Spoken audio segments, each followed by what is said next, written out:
नमस्कार, आपल्या सगळ्यांचं स्वागत आहे पीक प्रेप ह्या चॅनलवर. आपण ही 8वीची CBSE सायन्सची सिरीज घेऊन येतो. त्याचा हा पहिल्या लेसनचा सेकंड पार्ट आहे. ही सिरीज जे 8वीत CBSEला आहे त्यांच्यासाठी उपयोगी आहेच, प्लस जे स्पर्धा परीक्षा किंवा कॉम्पिटेटिव्ह एक्झामची तयारी करत आहेत त्यांच्यासाठी पण खूप युजफुल आहे. ठीक आहे, तर आपण काल लेसन चालू केलेला क्रॉप प्रोडक्शन अँड मॅनेजमेंट, त्याचा थोडा पार्ट आपण काल बघितलेला. आज आपण त्याच्या पुढचा पार्ट बघणार आहोत. तर काल आपण बघितलेलं काल आपलं इथंपर्यंत झालेलं आहे. आज आपण ॲग्रिकल्चर इम्प्लिमेंट्सपासून स्टार्ट करणार आहोत. तर चला सुरू करूया.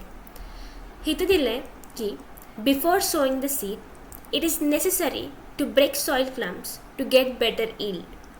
This is done with the help of various tools. The main tool used for this purpose are the plow, hoe and the cultivator. Okay, तर काय केलं जातं बिफोर सोईंग म्हणजे पेरणी करायच्या आधी ती जमीन आपल्याला खूप चांगली करून घ्यायला लागते. ओके, मग त्यावेळी जे सॉईल क्लम्प्स असतात, मोठमोठे गठ्ठे असतात, अनवॉन्टेड कचरा किंवा मोठमोठे गठ्ठे असतात, झाडांचे मिक्स असलेले किंवा अनवॉन्टेड थिंग्स असतात, त्यांना आपल्याला काढून घ्यायला लागतं पहिलं. मग आपण हे हातानेच एवढ्या मोठ्या शेतात जर आपण ते हाताने करत बसलो तर किती वेळ लागेल. मग त्यासाठी आपण काय करतो, टूल्स वापरतो, जसं की प्लो आहे, हव आहे आणि कल्टिवेटर आहे. ओके, हे त्यांनी थोडेफार इथं टूल्स दिले, त्याची इमेज आपण काल बघितलेलीच आहे ऑलरेडी. ओके, तर आज आपण चालू करणार आहे प्लोपासनं. Okay, this is been used since ancient times for tilling the soil, adding fertiliser to the crop, removing the weeds and turning the soil. तर हे आपण खूप जुन्या काळापासून हे इन्स्ट्रुमेंट वापरतोय का, for tilling the soil. Tilling ह्या शब्दाचं मिनिंग माहीत नसेल तर टिलिंग ह्या शब्दाचं मिनिंग हे बघा इथं आहे. ओके, टिलिंग म्हणजे काय, to prepare and cultivate land for crop. म्हणजे आपल्याला समजा एखादं क्रॉप उगवायचं आहे, त्यासाठी जी जमीन बनवायला लागते, पहिला नीट बनवायला लागते, त्या प्रोसेसला आपण टिलिंग असं म्हणतो. नंतर काय, adding fertiliser to the crop. ठीक आहे, फर्टिलायझर म्हणजे एक थोडे न्यूट्रिशियस टाईप असतात, ते तुम्हाला फर्टिलायझरचं पण मिनिंग दाखवते आणि इमेज पण दाखवते.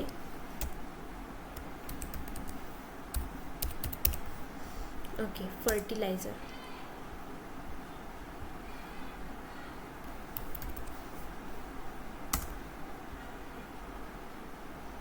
हे बघा इथं दिलेलं आहे. अ fertiliser is an material of natural or synthetic origin that is applied to the soil or the plant tissue to supply plant nutrients. म्हणजे काय, एकतर हे नॅचरल किंवा आपण बनलेलं असेल माणसांनी, ते असतं, ते आपण झाडांना घालतो कारण का त्यांना एक एक्स्ट्रा न्यूट्रिशन मिळावं, जे त्यांच्यात कमी आहे ते भरून काढण्यासाठी आपण बाहेरनं फर्टिलायझर ॲड करतो. ठीक आहे, मग रिमूव्हिंग द वीड्स. वीड्स म्हणजे काय, जे अनवॉन्टेड प्लांट्स आहेत, जे आपल्याला त्या शेतात नको आहेत, त्याला आपण वीड्स असं म्हणतो. आता ह्याचं पण तुम्हाला मी मिनिंग दाखवते, वीड्स काय आहेत. म्हणजे आपण जर असं बघितलं तर आपले मिनिंग्स पण क्लिअर होऊन जातील.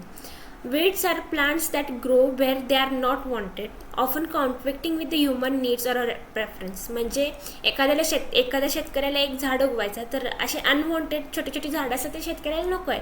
कधी कधी ती झाडं मेन झाडांना पण घातक असू शकतात, त्यामुळं ती काढावी लागतात, मग ते पण रिमूव्ह करायला लागतात, त्याला आपण वेड्स असं म्हणतो. ठीक आहे, नंतर आहे and turning of the soil. सॉईलला मऊ करून घ्यायला लागतं, व्यवस्थित त्याला नीट घट्ट झालेली सॉईल मऊ करायला लागते. नंतर काय की this is made of wood and is drawn by a pair of bulls और other animals like horse and camel. It contains a strong triangular iron strip called ploughshare. आता हे जी इमेज आहे ना ती आपल्याला खाली दिली आहे. पहिला मी तुम्हाला इमेजचं एक्सप्लेन करते आणि मग आपण पॅरेग्राफमध्ये जाऊ, जेणेकरून तुम्हाला लक्षात पटकन येईल. ओके, तर हे प्लोची इमेज आहे. यामध्ये काय दाखवलं आहे की हे बघा, हे आहे ना आडवं, हे आहे प्लो. तर हे जे वेगवेगळे पार्ट्स दिलेले आहेत आपल्याला, ते इथे एक्सप्लेन केलेत कसे कसे आहेत. ही आडवी जी लाकडाची अशी काठी दिसते ना, ह्याला म्हणायचं बीम. ओके, याला म्हणायचं बीम. हे आपण बुलच्या मानेवर ठेवतो. जर तुम्ही तुमच्या आजूबाजूला शेती असेल किंवा कधी तुम्ही बघितलं असेल किंवा तुम्ही जरी गुगल केला तर तुम्हाला यूट्यूबवर वगैरे जे व्हिडिओ भेटून जातील. हे असे असतं जे बुलवर मानेवर ठेवलं जातं त्याला म्हणायचं बीम. नंतर ही जी आडवी काठी आहे त्याला म्हणायचं प्लो शाफ्ट. ओके, ह्याला म्हणायचं शाफ्ट, ही आडवी काठी, इथली आडवी काठी. नंतर प्लो शेअर म्हणजे काय, ह्या भागाला ना आयरनचा भाग असतो हा, त्याला म्हणायचं प्लो शेअर. ठीक आहे, तर हे पूर्ण फ्लोचं एक्सप्लेनेशन आहे. आता आपण ह्याचं पॅरेग्राफमधलं वाचूया की पॅरेग्राफमध्ये नक्की दिलं आहे काय. ओके, तर हां, this is made up of wood. मी दाखवलं आता वूडनी बनलेलं असतं. This is made up of wood and is drawn by pair of bull or other animal like horse आणि कॅमल. हॉर्स आणि कॅमलचा पण वापर केला जातो. It contains a strong triangular iron strip called ploughshare. मी प्लोशेअरची इमेज दाखवली. The main part of the plough is a long log of wood which is called plough shaft. मग जो मेन पार्ट आहे नाहीचा तो प्लो शाफ्ट आहे. ठीक आहे, काय आहे, प्लो शाफ्ट आहे.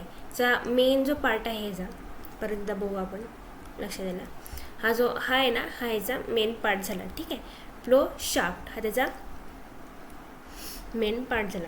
देर is handle at one end of a shaft. The other end is attach to the beam which is placed on a bull's neck. ती बीम बुलच्या नेकवर प्लेस केली जाते. वन पेअर ऑफ बुल म्हणजे 2 bull and one man can easily operate the plough. मग एक माणूस आणि 2 बुल्स हेला इझिली ऑपरेट म्हणजे चालवू शकतात, इझिली त्याला हँडल करू शकतात. तर पुढं काय दिलं आहे की the indigenous wooden plough is increasingly being replace by the iron plough nowadays. म्हणजे इंडिजिनस जे आधीचे लाकडी प्लो मिळायचे आपल्याला ते आता आयरननी रिप्लेस केले जातात. आयरनच्या प्लोजनी आता रिप्लेस केले जातात कारण का त्यांची इफिशियन्सी, त्यांची काम करण्याची शक्ती जरा जास्त आहे वुडन प्लोपेक्षा आणि अजूनही काय फायदे आहेत. ठीक आहे, तर आता हो बघूया काय आहे. It is a simple tool which is used for removing weeds and for loosening the soil. रेहो नावाचं जे इन्स्ट्रुमेंट आहे ते वीड म्हणजे अनवॉन्टेड प्लांटची झाडं आहे, जी नको असलेली झाडं आहेत ती काढायसाठी आणि सॉईल लूज करण्यासाठी वापरतो. It has a long rod of wood or iron. एक लॉंग रॉड असतं, वूडचं तरी असतं, लाकडाचं तरी असतं किंवा आयरनचं तरी असतं. A strong broad and bend plate of iron is fix to one of its end. आता ह्याची पण एक डायग्राम दिली आहे. पहिला आपण ह्याची डायग्राम बघू. ठीक आहे, हे इथं ही जी डायग्राम आहे ती हॉजची डायग्राम आहे. ठीक आहे, ह्याच्यामध्ये दिलं आहे हे बीम आहे आडवं. ओके, ही रॉड आहे आणि आता सांगितलं ना ती bend plate of the bend केलेली प्लेट आहे आयरनची ती ही, आणि एक ग्रीप आहे आणि हँडल आहे. ओके, आणि असं दिसतो हो. तर हे झालं त्याचं डायग्राम. आपण पॅराग्राफ वाचायचं थोडा राहून गेला आहे. हां, a strong broad and bend plate of the iron is fix to one of its end. मी दाखवला आता हा iron fixed bend plate one एंडला फिक्स केली जाते. Works like a blade. हे ब्लेडसारखं काम करतं. It is pulled by animal. म्हणजे ह्याला ॲनिमलच्या हेल्पनं ओढलं जातं त्या शेतात. जसं की आपण प्लोला बुलचं पेअर असतं तसं ह्याला पण एक ॲनिमलच्या पेअरनं ओढलं जातं. ठीक आहे, आता पुढचं आहे कल्टिवेटर. ठीक आहे, पुढचं काय आहे cultivator. Nowadays plough is done by tractor driven cultivator. The use of cultivator saves labour and time. म्हणजे आधी माणूस जो ते प्लोचा वापर करायचा शेतात, त्याच्याऐवजी आता कल्टिवेटर वापरलं जातं. कल्टिवेटरच्या मदतीनं प्लोचा वापर केला जातो. का तर तुम्ही त्यामध्ये बघितला तर एक माणूस आणि बुल्सची पेर किती उशीर लागत असेल तेव्हा, किंवा तसली किती माणसं लागत असतील. जर तो दमला तर अजून एक त्याच्या व्यतिरिक्त दुसरा, किंवा अशी किती माणसं आणि वेळ पण किती जात असेल. मग हे वेळ आणि लेबर वाचवायसाठी आपण काय करतो आहे, कल्टिवेटर काय करतो हेच वाचवतो, लेबर आणि टाईम. त्यामुळं कल्टिवेटरचा आत्ता खूप उपयोग आहे आणि पटकन कामं होऊन जातात. ठीक आहे, आता पुढची प्रोसेस आहे ती म्हणजे सोईंग. ठीक आहे, sowing is an important part of a crop production. Before sowing, good quality, clean and healthy seeds of a good variety are selected. म्हणजे सोईंग हा पण एक खूप महत्त्वाचा पार्ट आहे क्रॉप उगवण्याच्या वेळी. मग बिफोर सोईंग काय केलं जातं, गुड क्वालिटी स्वच्छ चांगल्या अशा बिया गोळा केल्या जातात आणि फार्मर त्याला सिलेक्ट केला जातो. Farmer prefer to use seed which give high yield. म्हणजे ज्या सीडनं खूप झाडं येतील, हाय इल्ड म्हणजे खूप ते जे स्ट्रॉंग आहे त्यातनं खूप झाडं येतील, चांगली पिकी येतील, त्या तसले सीड्स तो घेतो. ठीक आहे, आणि ते साठवून ठेवतो. हे पहिला सिलेक्शन करतात कुठले पण सोईंग करायच्या आधी. त्याचं सिलेक्शन करतं. आता समजा आता बरेच स्टुडंट्सना प्रॉब्लेम येईल की सोईंग ह्याला मराठीत काय म्हणायचं. तर असे काय करायचं की आपण इथं बघूया, गुगलवर जायचं आणि टाईप करायचं सोईंग मिनिंग इन मराठी. ठीक आहे, तुम्हाला इथं त्याचं मिळून जाईल. ओके, की त्याला काय म्हणायचं. आत्ता माझं जरा नेट स्लो आहे त्यामुळं थोडासा वेळ लागतो आहे याला लोड होण्यासाठी.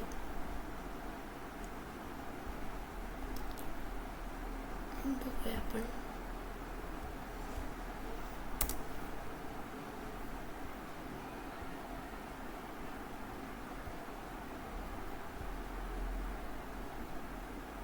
त्यातले किट बी ते आल्यावर आपण बघू. तर आता तोपर्यंत पुढचं बघू. तर मी ट्रिक काय सांगते की जरी तुम्ही स्वतः वाचता असताना तुम्हाला प्रॉब्लेम आला तर कसं ओळखायचं. ओके, तर अशा पद्धतीनं आपण जे मिनिंग्स हुडकू शकतो.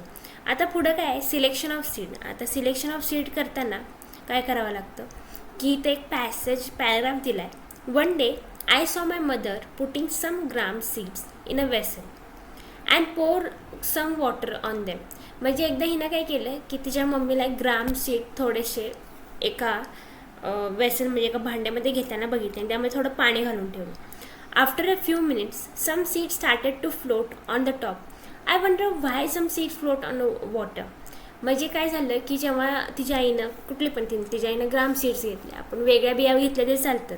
ठीक आहे, खरं इमॅजिन करा तिच्या आईने ग्राम सीड्स घेतलेत आणि एका भांड्यात त्यांना ठेवले. ठीक आहे, आता त्या भांड्यात तिनं काय केलं की पाणी ओतलं.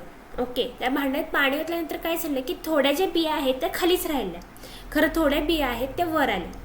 मग हिला काय प्रश्न पडला की या थोड्या बिया ज्या वर तरंगत आहेत पाण्यावर त्या अशा का तरंगत आहेत, काय प्रॉब्लेम आहे आणि थोड्याच बिया का खाली राहिल्या, मग याचं कारण काय असू शकतं ते पुढं दिलं आहे आपल्याला. ठीक आहे, पुढं काय दिलं आहे की are there seeds which float on water would lose are there seeds which float on water would those be lighter और heavier than those which sink. म्हणजे काय की जे पाण्यावर तरंगत आहेत ते जे खाली असणाऱ्या बियांपेक्षा हलके असतील का, असा प्रश्न पडला आहे तिला. Why would they B lighter, मग ते हलके असतील तर ते का हलके असतील, तर तो पण तिला प्रश्न पडलाय. Damage seeds become yellow and are thus hollow and are thus lighter. म्हणजे काय, डॅमेज म्हणजे ज्या खराब झालेल्या बिया असतात ते हॉलो होतात, पोकळ होतात आतनं. ठीक आहे, त्यामुळे ते लाईट होतात. ठीक आहे, म्हणजे वजनाने हलके होतात आणि त्यामुळे ते पाण्यात तरंगतात. ठीक आहे, हॉलो म्हणजे आता इमॅजिन करा एक रिकामी बाटली आहे आणि ती रिकामी बाटली तुम्ही पाण्यात टाकून दिला. असं करू नका, पाणी प्रदूषित होतं त्यानं. खरं आपण एक इमॅजिन करू की रिकामी बाटली तुम्ही पाण्यावर टाकून दिला तर काय होतं, ती बाटली अशी तरंगती पाण्यावर. का तरंगती, त्या बाटलीत काहीच नाही आहे. ठीक आहे, आणि ती हलकी आहे, लाईट आहे. तसंच या बियांमध्ये पण जेव्हा ते डॅमेज असतात, खराब झालेल्या बिया असतात, आतनं हॉलो असतात. ठीक आहे, आणि त्यामुळे त्या पाण्यावर तरंगतात. Therefore they float on water. This is a good method for separating good healthy seeds from the damaged once.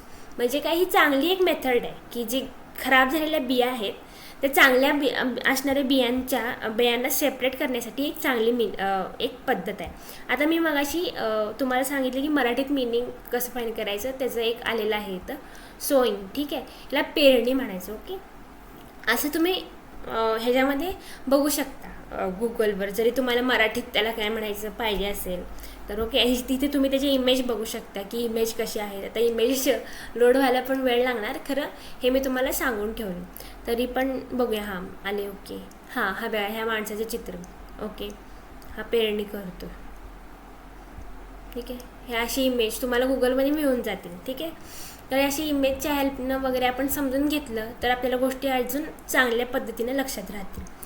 तर आपण कुठं होतो की therefore they float on water. Okay, this is a good method for separating. त्यामुळे ही चांगली method आहे separate करायसाठी. Before sowing one of the important task is to know about the tools use for sowing the seed. म्हणजे sowing करायच्या आधी, पेरणी करायच्या आधी आपल्याला हे जाणून घेणं महत्त्वाचं आहे की आपण कुठले कुठले टूल्स वापरू शकतो पेरणी करण्यासाठी, सोईंग करण्यासाठी. कारण का हाताने करत बसलं तर खूप वेळ लागणार. टूल्स हे खूप इफिशियंटली करू शकतात. मग आपल्याला पुढं हे जे पण टूल्स दिलेत की सोईंगसाठी काय काय वापरले जातं, तर पहिला दिलं म्हणजे तो म्हणजे आहे ट्रॅडिशनल टूल. ओके. ट्रॅडिशनल म्हणजे आधीपासून वापरता आलेले. ओके. तर त्यात काय आहे, the tool use traditionally for sowing seed is shape like a funnel, figure 1.2a. आता जो आधी आपण पूर्वीपासून वापरत आलो ट्रॅडिशनली, तो कसा दिसतो, फनेलसारखा दिसतो. फनेल म्हणजे काय, तर इथे दिसतंय बघा, हे दिसतंय, हे असा शेप दिसतोय, हा असा शेप, हा असा. ओके. इथं दिसत असेल तुम्हाला, हा असा आणि अशी काठी, हे माहिती. ओके. ह्याला फनेलसारखा शेप आहे. ओके. तर ह्याला म्हणतो फनेल शेप. तर तो असा फनेल शेपसारखा दिसतो जो ट्रॅडिशनल आहे तो. The tool use for traditionally for sowing seed is like funnel, shape like funnel, figure 1.2a मध्ये दाखवले. हा 1.2a वाला figure. The seed are fill into the funnel, passed down through 2 or 3 pipes having sharp ending. मग काय करतात, ते seed आहे ना या फनेलमध्ये, इथं माणूस टाकतोय ना, या फनेलमध्ये सीड टाकले जातात फनेलमध्ये, आणि ते खाली येतात, ह्या पाईपमधून असे खाली येतात आणि त्या जमिनीवर पडत जातात. ठीक आहे. शार्प एंडिंग असतं, काहीला पाईपसारखं असतं आणि त्या पडत जातात. This ends press into the soil and place seeds there. आता इथे एक नवीन शब्द आला आपल्याला.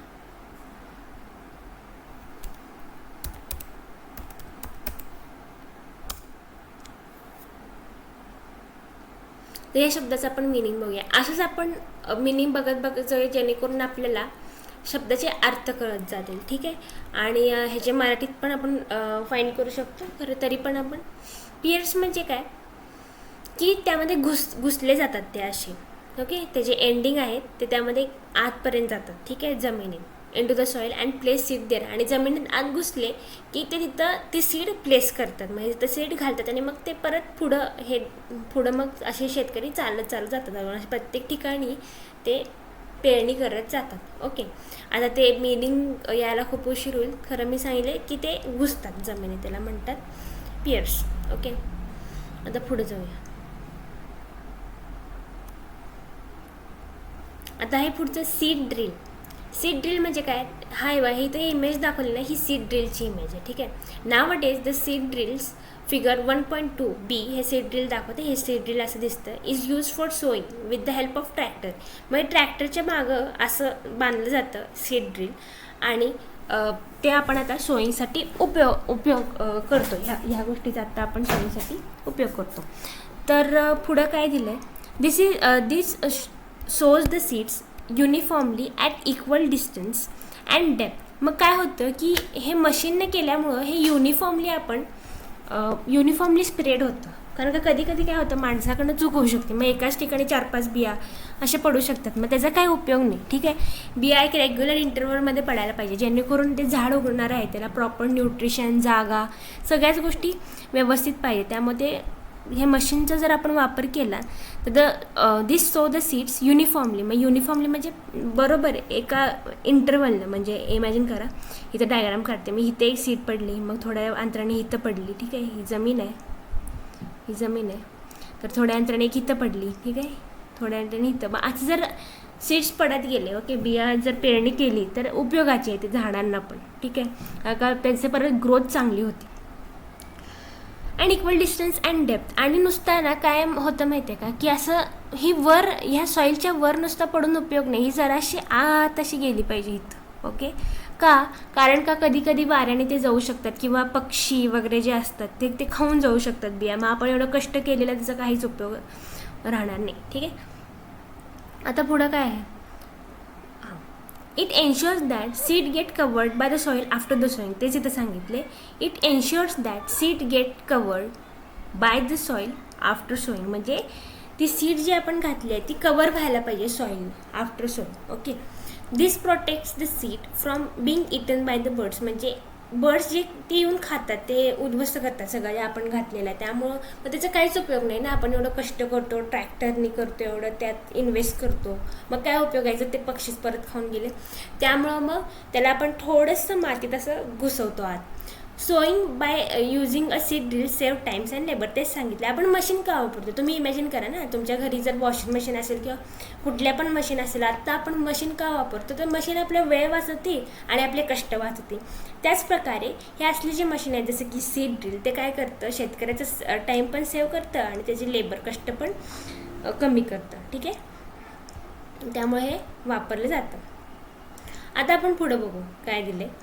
सीड ड्रिल झाल्यानंतर पुढे दिलेलं आहे, there are nursery near my school. I found that little plants were kept in small bags.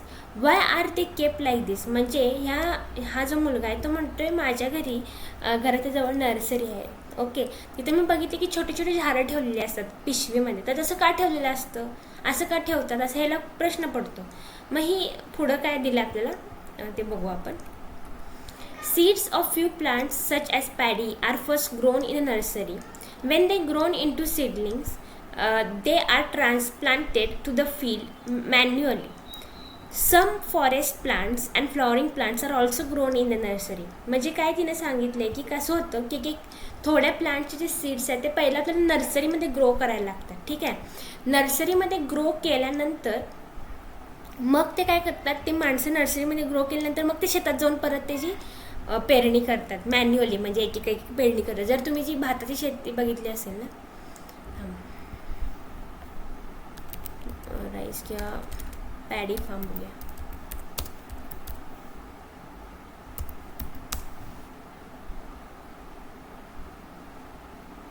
जर पॅडी फार्म्स आपण बघितले तर त्याची तुम्हाला इमेज दिसून जाईल की कसे ते असतात.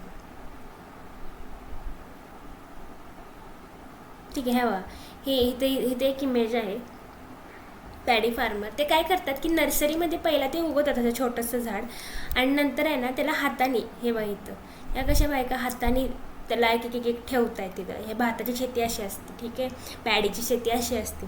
मग एक एक असं पहिल्या नर्सरीत उगवतात आणि तिथं आणून मग एक एक असं स्वतः हाताने ते पेरणी करतात. मग तेच इथे सांगितले की seeds of few plants such as paddy are first grown in nursery. नर्सरीमध्ये पहिले उगवतात. When they grow into the seedlings they are transplanted to the field manually. मग एकदा ते थोडेसे असे वाढले, सीडलिंगमध्ये कन्वर्ट झाले की थोड्या उंचीला आले ते की त्याला हाताने परत मॅन्युअली त्या फील्डमध्ये घातले जातात, जसं की तुम्हाला इमेज दाखवली मगाची. Some forest plants and flowering plants are also grown in the nursery. म्हणजे थोडे अजून भरपूर आहेत, फ्लॉवरिंग प्लांट्स आहेत, थोडे फॉरेस्ट प्लांट्स आहेत, ते पण आपण आधी नर्सरीमध्ये ग्रो करतो. ठीक आहे, appropriate distance between the seeds is necessary to avoid overcrowding of the plants.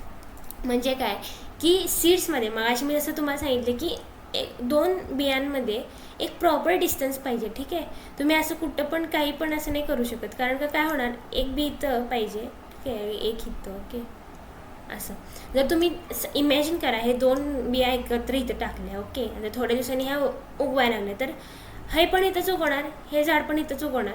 ठीक आहे, हे झाड पण इथंच उगवणार, तुमचं दुसरं झाड पण इथंच उगवणार. मग काय होणार की दोघांना पण प्रॉपर न्यूट्रिशन मिळणार नाही. इमॅजिन करा ना, समजा तुम्ही तुमचे 5 किंवा 2 मैत्रिणी आहेत, तुम्ही एकाच ताटात जेवताय, तर तिला पण नीट खाता येणार नाही आहे, तुम्हाला पण नीट खाता येणार नाही आहे. ठीक आहे, त्यामुळे इथं जर असं जवळजवळ पडलं ना तर दोघांची पण प्रॉपर ग्रोथ होत नाही. त्यामुळं लांब लांब असायला पाहिजेत बिया. Is necessary to avoid overcrowding of the plants. ते आणि गर्दी झाली की ते कोणच नीट वाढू शकत नाही, त्यामुळं ओव्हर क्राउडिंग पण अवॉइड करायला लागते. ठीक आहे, आता पुढं दिले, This allows plant to get sufficient sunlight, nutrient and water from the soil. तेच मी सांगितलं की गर्दी झाली की जर तिला पण किंवा त्या प्लांटला पण दोन्ही प्लांटला पण नीट सनलाईट नाही मिळणार, त्यांना न्यूट्रिशन पण नाही मिळणार आणि नीट पाणी पण मिळणार नाही सॉईलमधनं. त्यामुळे जरा त्यांच्या दोघांमध्ये डिस्टन्स पाहिजे. At the times a few plants may have to be remove to prevent overcrowding. आणि कधी कधी समजा चुकून असं झालं तर ते काढून टाकायला लागतात. थोडी झाडं जी जवळजवळ आहेत ते अशी गर्दी झाली तर ते आपल्याला हाताने पण कधी कधी काढून टाकायला लागतात. ओके, आता पुढचा पॉईंट आहे ॲडिंग मॅन्युअर अँड फर्टिलायझर. आता फर्टिलायझर आणि मॅन्युअर हे ॲड कसं करतात ते सांगितलं. The substance which are added to the soil in the form of the nutrients from the healthy growth for the healthy growth of the plant are called manure and fertilizer. म्हणजे काय, आपण जे plant लावतो, शेती करतो, कधी कधी त्यांना न्यूट्रिएंट प्रॉपर मिळत नाही, मग आपल्याला एक्स्ट्रा बाहेरनं काय तर ॲड करायला लागतं न्यूट्रिएंट्स त्यांच्या ग्रोथसाठी जे प्रॉपर आहेत. ठीक आहे, मग त्याला आपण म्हणतो मॅन्युअर किंवा fertiliser. Okay, I saw a healthy crop growing in a farm. In the neighbor farm, the plants were weak. Why do some plants grow better than others? म्हणजे ह्याला काय प्रश्न पडतो की मी फार्ममध्ये बघितलं की क्रॉप खूप हेल्दी आहेत, खूप हेल्दी झाडं आहेत तिथं. खरं मी त्याच्या शेजारच्याच क्रॉपमध्ये फार्ममध्ये बघितलं, शेतीमध्ये बघितलं की तिथले प्लांट्स आहेत ना ते खूप वीक आहे. तर ते असं का आहे, काय कारण असू शकतं, ह्याला असा प्रश्न पडला. ठीक आहे. तर त्यांनी पुढं सांगितलं की soil supplies minerals nutrients to the crop plant. म्हणजे मातीतनं आपल्या प्लांट्सना ना मिनरल्स मिळत असतात, न्यूट्रिएंट्स मिळत असतात. ठीक आहे. This nutrients are essential for the growth of the plant. मग हे न्यूट्रिएंट कशासाठी इसेन्शियल आहे, ग्रोथ ऑफ द प्लांटसाठी, आपल्या ग्रोथ ऑफ प्लांटसाठी इसेन्शियल आहे. In certain areas farmers grow crop after crop in the same field. ठीक आहे. मग काय होतं, एका सर्टन एरियामध्ये एखादा शेतकरी काय करतो, एक क्रॉप उगवला की लगेच त्याच्या नंतर लगेच दुसरा क्रॉप उगवतो. मग ते एकाच फील्डवर सारखं क्रॉपवर क्रॉप तो उगवतच असतो. ठीक आहे. The field is never left uncultivated or fallow. Imagine what happen to the nutrients. म्हणजे काय की ती जी शेती आहे किंवा ती जी जागा आहे, जे शेत आहे, तो रिकामं ठेवतच नाही कधी. एक क्रॉप उगवलं की पुढचा उगवत जातो. तर मग काय होत असेल अशा वेळी, इमॅजिन करा की त्या जमिनीला रेस्टच नाही आहे. ती नुसता त्याच्यावर ते पेरणी होते आहे, मग ते झाडं उगवत आहेत, ते क्रॉप्स उगवत आहेत, त्याला असं रिकामं ठेवतच नाही. मग अशामुळं काय होतं, त्या मातीमधले सगळे न्यूट्रिएंट्स संपून जातात. असं कधी करायचं नसतं.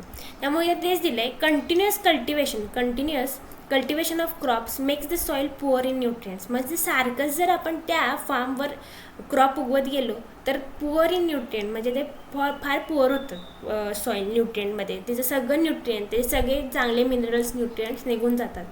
Therefore farmers have to add manure to fields to replenish the soil with nutrients.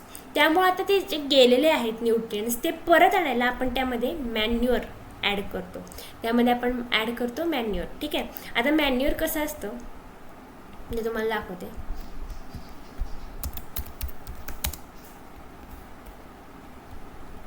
Manure meaning ते पण बघूया, मिनिंग मराठीत काय म्हणतात आणि मॅन्युअर खत. ठीक आहे. हे ऐकलंच असेल, खत घालणे.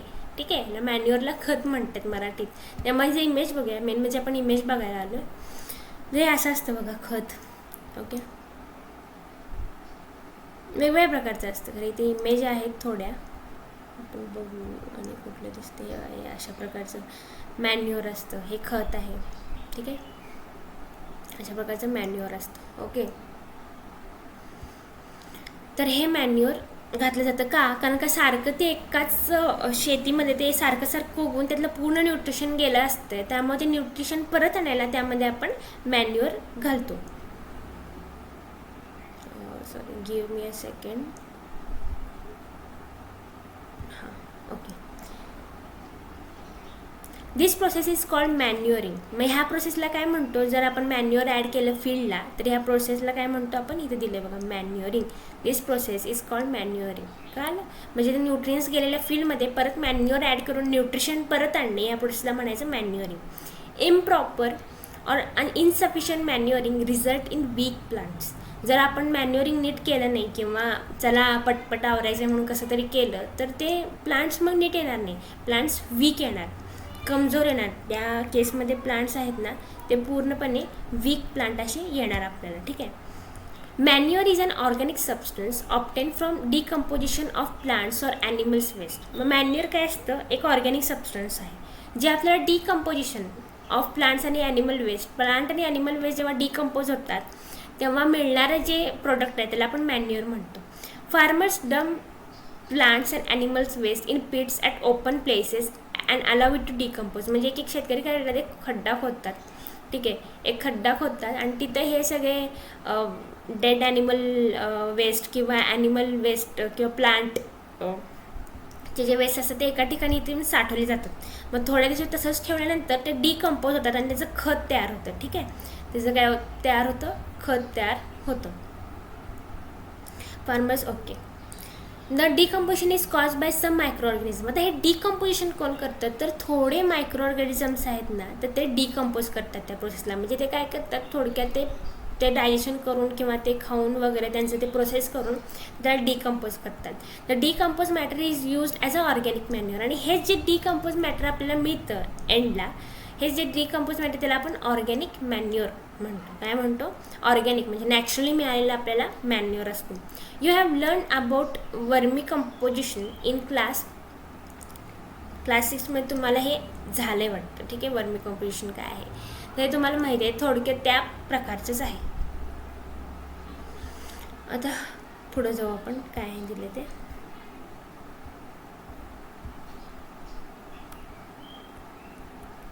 इथे एक ॲक्टिव्हिटी दिली आहे, ॲक्टिव्हिटी 1.2, ती आपण बघून घेऊया पहिला.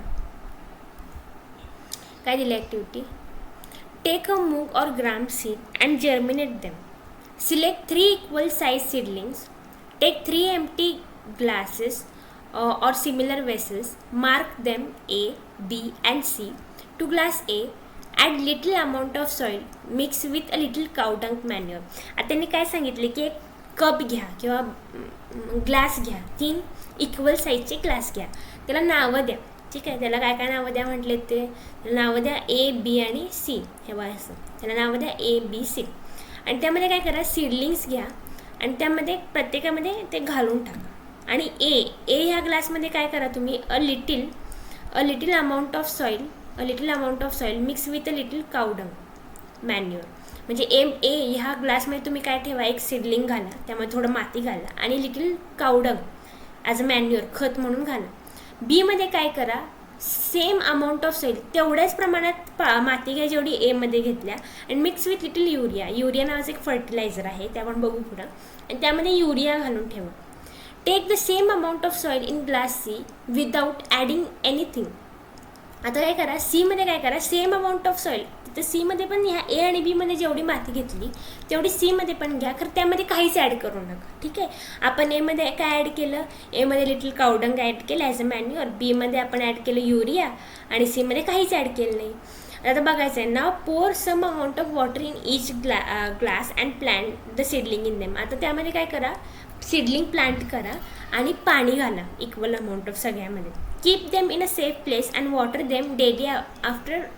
आणि काय करा, त्यांना एक सुरक्षित जागेत ठेवा आणि 7 ते 10 दिवस त्यांना दररोज असं पाणी घाला. नंतर after 7 to 10 days observe their growth. आणि मग थोड्या दिवसांनी 7 ते 10 दिवसानंतर बघा की कोण कसं वाढले. हे प्रिपेरेशन, ह्या पोरी प्रिपेअर करतायत एक्सपेरिमेंट, आणि असं करायचं आहे. आणि नंतर बघा की कुठलं प्लांट कसं वाढते, कुठलं प्लांट किती वाढते, किती छोटं वाढते, त्याची स्पीड काय आहे हे ऑब्झर्व करा. Did plants in all glasses grow at the same pace. म्हणजे त्यांनी विचारले की ह्या सगळ्या ज्या ग्लासमधले प्लांट्स आहेत ते एकत्रच उगवले का एखादा पटकन उगवतोय, एखादा कमी उगवतोय. ठीक आहे, असं त्यांनी विचारले. म्हणजे काय ग्रोथ रेट काय आहे त्यांची, कसं उगवतोय, फास्ट कुणाची आहे. ठीक आहे, विच ग्लास शोड, प्रश्न आहेत हे सगळे.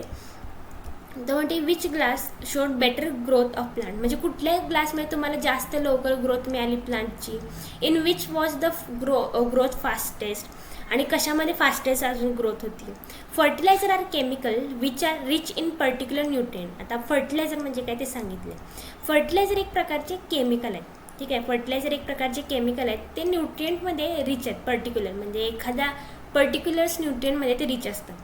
How are they different from manure. मग आता मॅन्युअर पण तेच असतं ना, एक्स्ट्रा न्यूट्रिएंट असते, ऑर्गॅनिक मटेरियल असते मॅन्युअर. मग ते मॅन्युअरपेक्षा वेगळे कसे, असं कसं असू शकतं, हे प्रश्न पडले. Fertiliser are produce in a factories. आता ते सांगितले हे फर्टिलायझर आहेत ना, हे फॅक्टरीजमध्ये बनून जातात. हा मेन डिफरन्स आहे. फर्टिलायझर फॅक्टरीमध्ये, आता मगाशी पण बघितलं ऑर्गॅनिक मॅन्युअर कसं बनवतात, कुठं तर असं शेतात वगैरे खड्डा खोदून तिथं साठवलं जातं आणि त्याचं थोडंसं मॅन्युअर होतं. तर फर्टिलायझर आपण फॅक्टरीजमध्ये बनवतो. Some example of fertiliser are urea, ammonium sulphate, super phosphate, potash, NPK, nitrogen, phosphorus, potassium. हे वेगवेगळी नावं आहेत आपल्या फर्टिलायझर्सची. काय ही नावं लक्षात ठेवा. सारखी वाचली, ही नवीन आहेत आता तुमच्यासाठी, राही तशी लक्षात पाहिजे असेल तर सारखं revision is must. Okay, revision तुम्हाला करायला पाहिजे, मग तुम्हाला नावं पटकन लक्षात राहतील. ओके, हे थोडे फर्टिलायझरची नावं आहेत. आता आपण पुढे जाऊ. पुढं काय दिलं आहे, the use of fertiliser has help farmers to get better yield of crops such as wheat, paddy and maize. आता फर्टिलायझर वापरल्यानंतर आहे ना काय झालं, फार्मर्सना पीक पटपट आलं, खूप चांगलं आलं. खूप जास्त आलं, त्यामुळे ते शेतकऱ्यांना मदत झाली फर्टिलायझरमुळे. But excessive use of fertiliser has made the soil less fertile. खरं बघा, आता फर्टिलायझर एक केमिकलच आहे, ते आपण फॅक्टरीमध्ये यूज करतोय. मग ते खूप जास्त प्रमाण झालं ना तर काय होतं, सॉईल खराब व्हायला लागते, सॉईलची न्यूट्रिशन जायला लागतात, सॉईल लेस फर्टाईल व्हायला लागते. काय व्हायला लागते, सॉईल खूप लेस फर्टाईल व्हायला लागते. Fertilizers have also become a source of water pollution.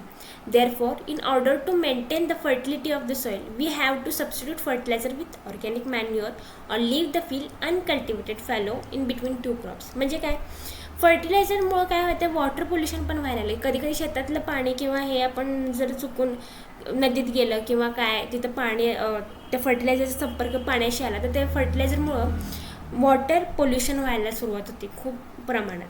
Therefore मग त्यासाठी आपण काय केले, मेंटेन फर्टिलिटी, सॉईलची फर्टिलिटी मेंटेन ठेवण्यासाठी आणि सॉईल नीट मेंटेन करण्यासाठी आपण फर्टिलायझरला ऑर्गॅनिक मॅन्युअर, जे आपण स्टार्टिंगला बघितलं, ऑर्गॅनिक मॅन्युअरला रिप्लेस केले. किंवा आपण काय करायचं, जर तुम्हाला ऑर्गॅनिक मॅन्युअर नको असेल तर जी शेती आहे तर थोड्या दिवसासाठी त्यावर काहीच उगवायचं नाही, अशीच रिकामी सोडून द्यायची. एक क्रॉप उगवायचा, थोडे दिवस, एक 7-8 महिने तसंच ठेवून द्यायचं, परत दुसरे crop उगवायचे. The use of manure improves soil texture as well as water retaining capacity. It replenishes the soil with the nutrient. मग इथं मॅन्युअरमुळं काय होतं की मॅन्युअरमुळं एक तर त्याचं सॉईलचं टेक्स्चर छान होतं, ओके, आणि त्यात वॉटर रिटेनिंग कपॅसिटी पण छान असते, म्हणजे वॉटर धरून ठेवण्याची, ठीक आहे, ते धरून ठेवण्याची कपॅसिटी खूप चांगली वाढते मॅन्युअरमुळं. It replenish the soil with the nutrient. Replenish म्हणजे काय, परत भरून काढतं, ओके. ते काय करतं, ते सॉईलला न्यूट्रिएंट्सनं परत ते भरून काढतं, रिप्लेनिश करतं, ठीक आहे, परत आणतं थोडक्यात. पुढं काय केलं की another method of replenishing the soil with the nutrients is through crop rotation. मग अजून एक मेथड काय आहे, एक आहे ती म्हणजे क्रॉप रोटेशन. ही एक दुसरी मेथड आहे, क्रॉप रोटेशन ही आहे पुढची method. This can be done by growing different crops alternately. म्हणजे आज एक क्रॉप उगवलं तर उद्या तेच नाही उगवायचं, उद्या दुसऱ्या प्रकारचं क्रॉप उगवायचं, ठीक आहे. Earlier farmer in north India use to grow legumes as a fodder in one season and wheat in the next season. This help them in replenishment of the soil with the nitrogen. Farmers are being encouraged to adopt this practice. म्हणजे काय होतं की समजा आज तुम्ही व्हीटचं उगवलं तर पुढच्या वेळी कुठल्या तरी एका दुसऱ्या क्रॉप्सचं उगवायचं, व्हीटच नाही उगवायचं, कारण का त्या शेतीमध्ये अल्टरनेट क्रॉप म्हणजे आज व्हीट, नंतर ज्वार, असे वेगवेगळे जर तुम्ही अल्टरनेट क्रॉप्स उगवत गेला, एक्झाम्पल आहेत हे सगळे, तर अशा प्रकारचे जे शेतकऱ्यांना माहीत असतं कसं कसं काय काय कुठल्या अल्टरनेट क्रॉप्स उगवायचे शेतात. तसं जर केलं तर सॉईलची जी न्यूट्रिएंट आहेत ना ते परत येतात. आता इथं बघा, ते पंजाबच्या नॉर्थ इंडियन फार्मरनी काय केलं, पहिला त्यांनी ल्युग्युमिनस ग्रो केले तिथं एका सीझनमध्ये, आणि नेक्स्ट सीझनमध्ये त्यांनी तिथंच ल्युग्युमिनस क्रॉप्स नाही आणले, ते व्हीट क्रॉप आणले. नंतर कुठले क्रॉप आणले, त्यांनी व्हीट क्रॉप आणले. त्यामुळं काय झालं, जे शेतातलं नायट्रोजन कमी झालेलं ते त्या गोष्टीमुळं नायट्रोजन परत आलं, ठीक आहे, रिप्लेनिश झालं नायट्रोजन. त्यामुळं फार्मर्सना एक एनकरेजमेंट मिळालं की आपण अशी प्रॅक्टिस करू शकतो, रोटेशन ऑफ द क्रॉप्स करू शकतो. आता आपण लेग्युमिनसचं बघूया.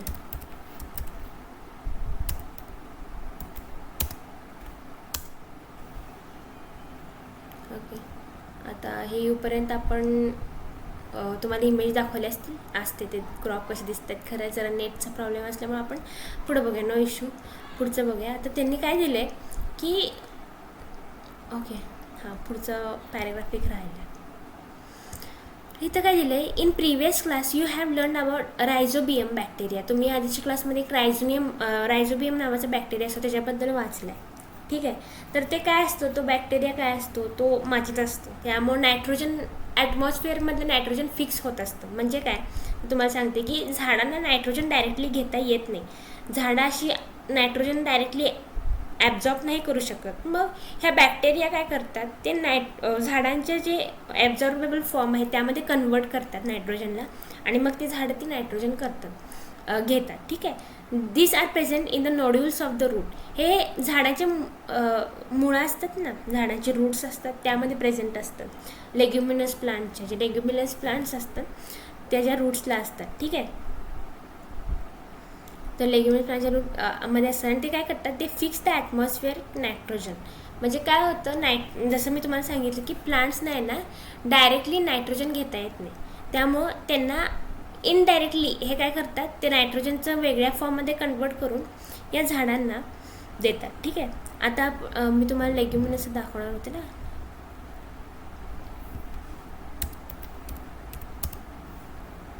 लेग्युम्स बघूया. सॉरी, नेट इज नॉट, नेटचा इश्यू आहे.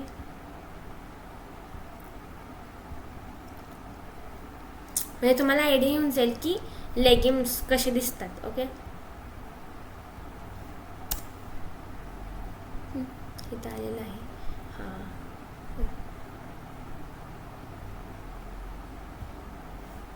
हे लेग्युमिनस क्रॉप असतात. हे असल्या, आपण आता ह्याचं मराठीत बघूया. ठीक आहे.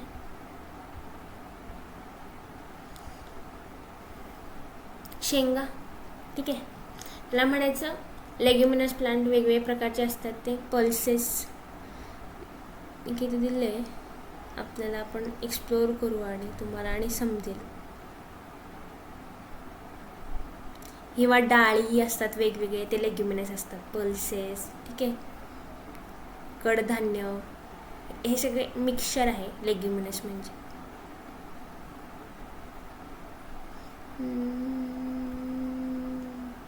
ओके, तर हे सगळे आहे. तुम्हाला झालं असेल आता इमॅजिन मला काय सांगायचं. आपण लेग्युमिनस प्लांट बघूया, म्हणजे प्लांटचं पण एखादं इमेज असलं तर. ठीक आहे, असे दिसतात हे लेग्युम्स. ओके, मग ह्यांच्या जे रूट्समध्ये असतात ना हे लेग्युम्स, असे शेंगाची झाडं असतात, ते तुम्ही बघितलं असेल किंवा. ठीक आहे. तर त्यामध्ये ना त्यांच्या रूट्समध्ये काय असतं की त्यांच्या रूटमध्ये रायझोबियम नावाचा बॅक्टेरिया राहत असतो. तो काय करतो, नायट्रोजन फिक्स करतो, ॲटमॉस्फिअर नायट्रोजन फिक्स करून आपल्याला त्या झाडांना चांगल्या नायट्रोजन ज्या फॉर्ममध्ये ते ॲब्झॉर्ब करू शकतात त्या फॉर्ममध्ये कन्वर्ट करून झाडांना देतो. आता इथं पुढं दिलेलं आहे डिफरन्स बिटवीन फर्टिलायझर आणि मॅन्युअर. आता हे आपण नेक्स्ट व्हिडिओमध्ये बघूया, कारण का व्हिडिओ खूप मोठा होत चालला आहे आणि आपण व्हिडिओ शॉर्टच ठेवूया जेणेकरून तुम्हाला ते ग्रास्प पटकन होईल. तर हा लेसन परत तुम्ही वाचून घ्या प्रॉपरली आणि जेणेकरून तुम्हाला आणि समजेल. आणि आपण भेटू पुढच्या पार्टमध्ये. तुम्हाला जर आवडलं असेल तर लाईक करा, सबस्क्राईब करा, शेअर करा. थँक्यू.